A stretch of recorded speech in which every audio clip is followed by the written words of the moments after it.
14 hal yang bikin 30% gagal seleksi administrasi CPNS 2024. Pertama, salah upload dokumen.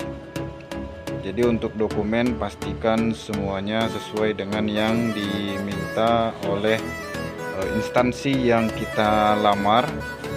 Kemudian batas usia tidak sesuai.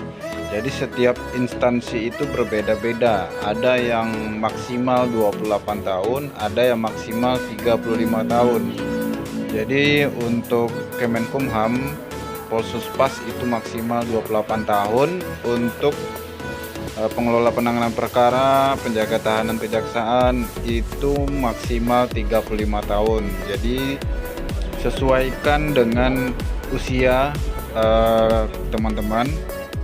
Instansi berbeda-beda ya batas usianya. Kemudian ketiga, adanya manipulasi berkas. Jadi berkas itu harus asli.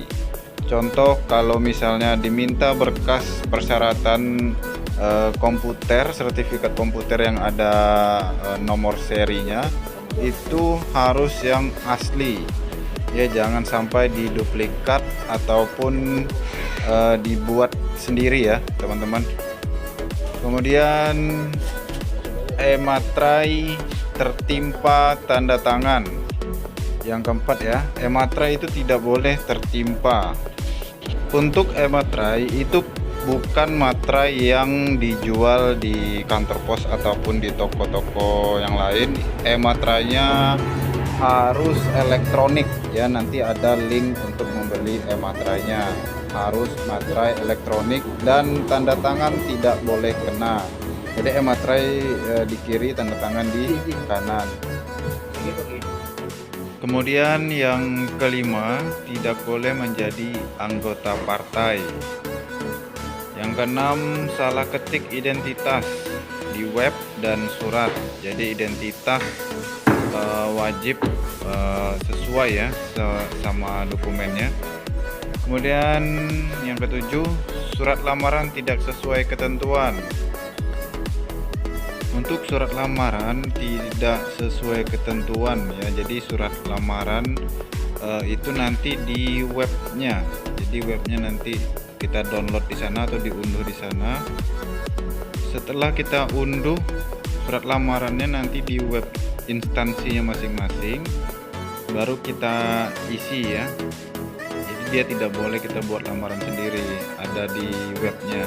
Jadi setiap instansi memiliki webnya masing-masing untuk diunduh dan diisi surat lamarannya ya. Itu 7 hal ya.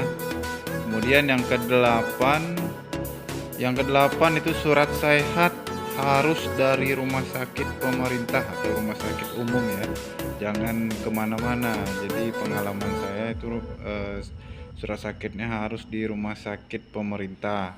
Kemudian ke-9, akreditasi bukan tahun kelulusan, jadi akreditasinya tidak sesuai.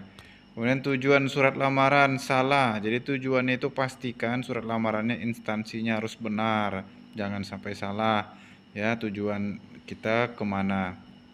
Kemudian 11, kualifikasi pendidikan tidak sesuai ya, jadi pendidikan itu misalnya disuruh SMA jurusan ini misalnya ya, itu tidak boleh salah, harus sesuai semua. Kemudian ke-12, nama tidak sesuai dengan dokumen. Pastikan seluruh nama yang kita upload sesuai dengan dokumen, jangan sampai ada yang berbeda. Hasil SCAN-nya tidak terbaca, pastikan terbaca dengan jelas, jangan sampai gara-gara hal sepele lamaran dan segala macamnya membuat kita tidak lulus administrasi.